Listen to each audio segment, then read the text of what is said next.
etorri Donostia Zinemaliko 79. ediziora. Gaur kafe bat hartuko dugu, Le Bruit de MOTEURS filmeko taldearekin. Hoy tomamos un café con el equipo de la película Le Bruit de MOTEURS. La película va a competir por el premio Kutxabank New Directors y el premio TCM de la Juventud. Participa en esta conversación su director, Philippe Gregoire. Welcome and thank you very much for being here. Thanks for having me. So, as a first question, I would like to ask you, your biography says that you work as a custom agent to pay for your movie studies. Mm-hmm. So I imagine, therefore, we are in the field of the self-fiction. And I would like to ask you how much of the film is fiction and how much is your story, and how did the idea of the movie came out? I'm probably not going to answer that question because I think that part of what is interesting is not knowing what's part of my story and what's not. But I believe people could feel it at some point, that there are some part of the story that really happened to me into that. And to tell you, for example, when I was writing the movie, I was thinking of what are the people that could be involved and what it is that I know myself that is maybe different from other filmmakers, and like having these past experiences working as a custom agent, and all these people that are that you get to see, some of them in the in the beginning of the movie, the ones that are using their weapon, that they're real customs agent, they're real custom officer. I worked with these people, and when I was telling them, I'm writing a movie, I'd like you to be in the movie, and they were like, yeah, whenever. They knew I was working really hard to have my first feature film, and they cared about the movie. They really wanted to do it with me and help me. And so this is that was part of the process in writing it in a way that I knew these people could be there. I knew it was something maybe different that we don't get to see that very often in movies, and that's part of the reason why I wanted to put it into the movie. Yeah. And when did the idea came out, and how did you build your production of your first movie? At first, I didn't exactly know what I was going to talk about, but I knew I wanted to talk about something that I was a little confused about it or unsure where it was heading to. And the arming of custom officer was something that really surprised me in Canada when it happened. I think this idea came in under the Canadian government with Stephen Harper in 2006, and so it took a few years before it really happened. And I do remember back then working as a custom agent, and you could see that there were people there that were totally against it, and some were really into this idea. And these people that were against it, and obviously I was one of these people, but when these people were going to get their training, and after 2 weeks they were coming back, and not 2 weeks, I think it was 4 weeks, they were coming back from training, and then I could talk with them. They said, you know what, that the world has changed now. We need a weapon right now to do this work we've been doing for many years. And I was, really?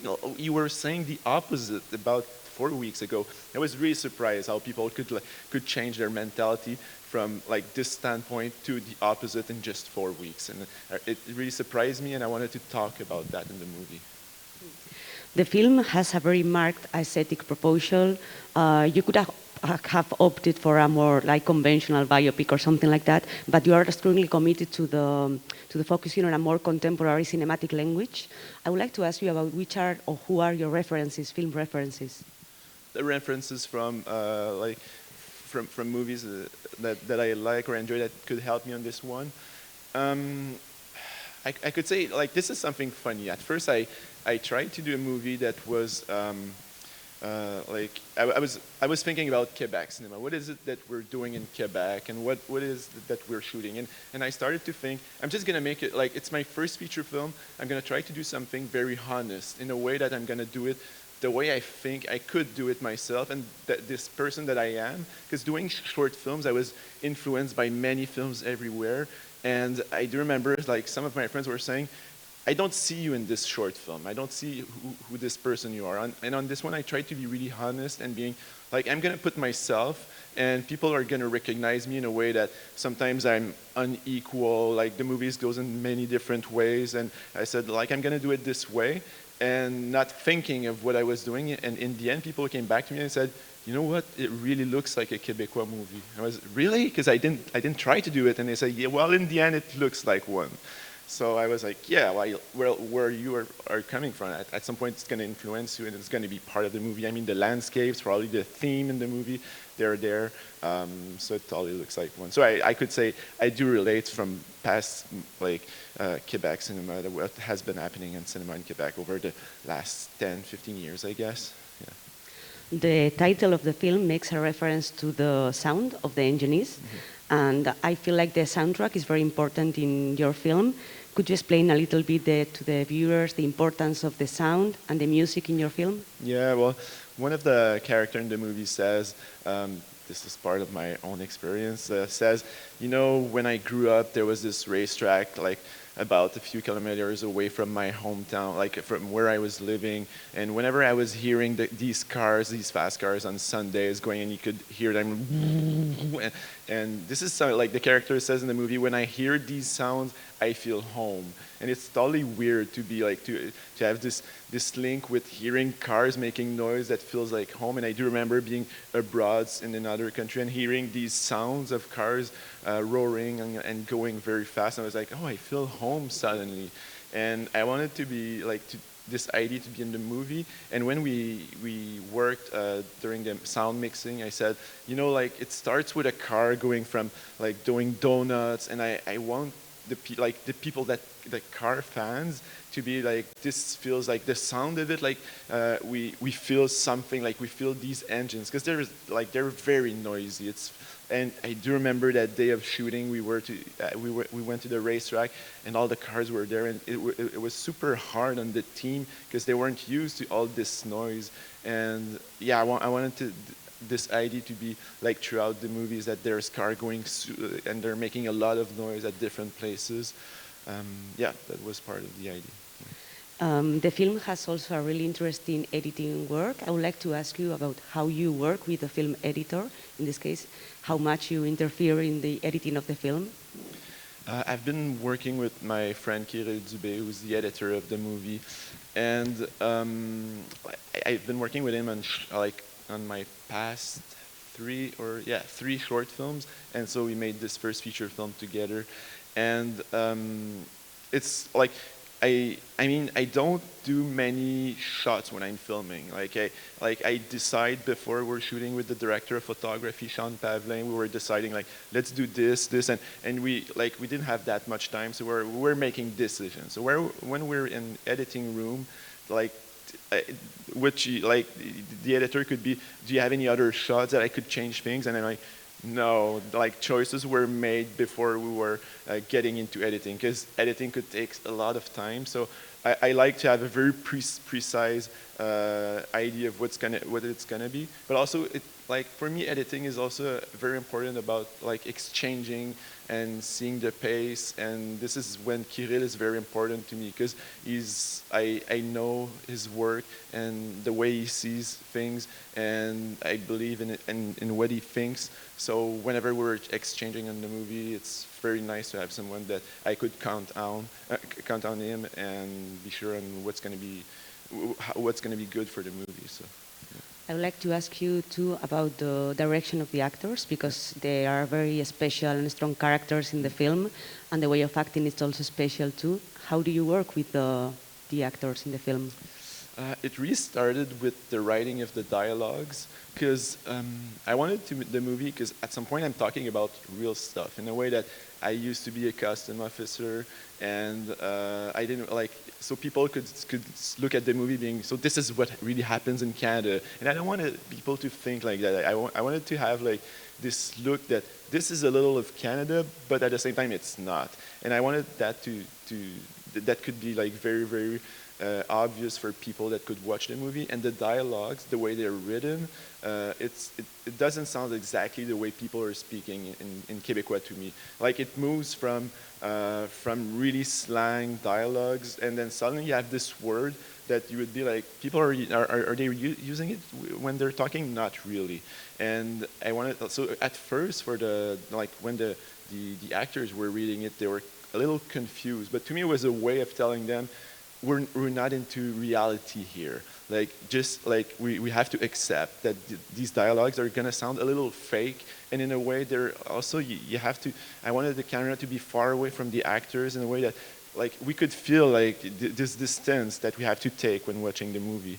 And this is something that was important to me. And from there, like with Robert Naylor, I had like we were working on having the right rhythm in a way that it would be a little different than the other characters. Because in the movie, he's a foreigner, he's the centerpiece in the movie, and he's coming back, and things have changed over time.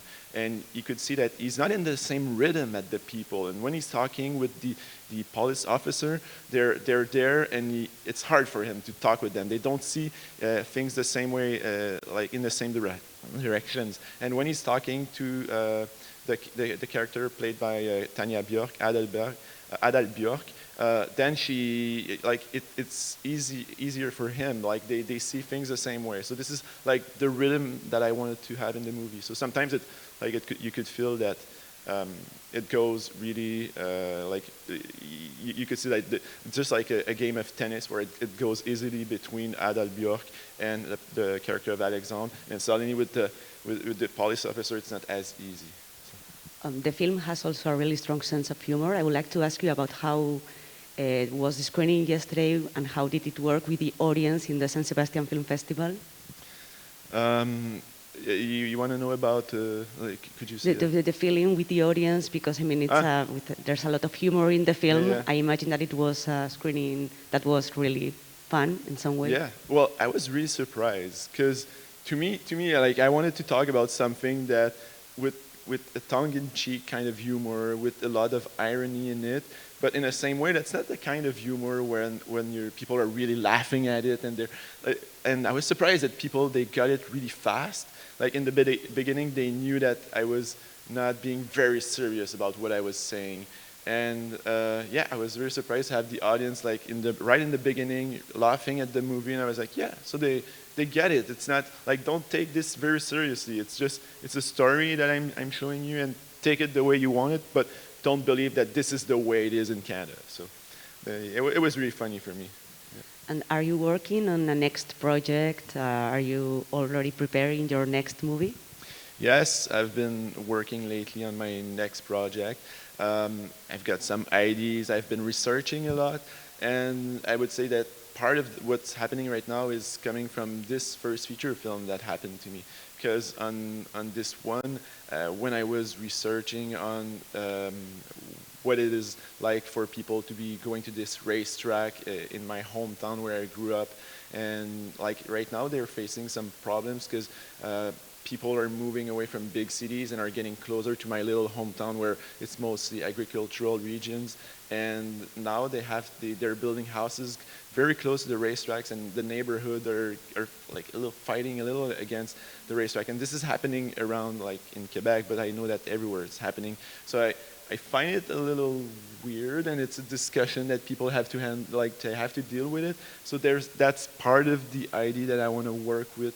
And I'm very surprised. I was not expecting to do that on a second feature film, but right now I'm working on that. And this is also very important to me, that I always shooting where I grew up, this little hometown, this little place where I grew up. This is whenever I'm writing a story and whenever I'm thinking of having an idea, it's always happening outdoor in this very in this rural region of Canada, and this is very important to me. I'm not writing stories on big cities. I don't know if it's going to happen one day, but it never happened to me right as of today. So. Will you be working with the same production team in the next project?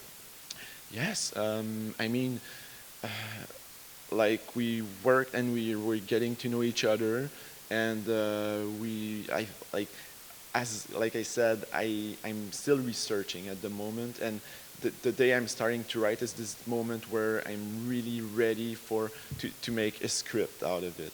And but I've been exchanging, and also it's important to me not to tell too much in advance to the team, because to me this moment where they're gonna read the script for the first time is very important. This is like they don't know much about it, but then they're gonna learn a lot from it, and I want to hear from them.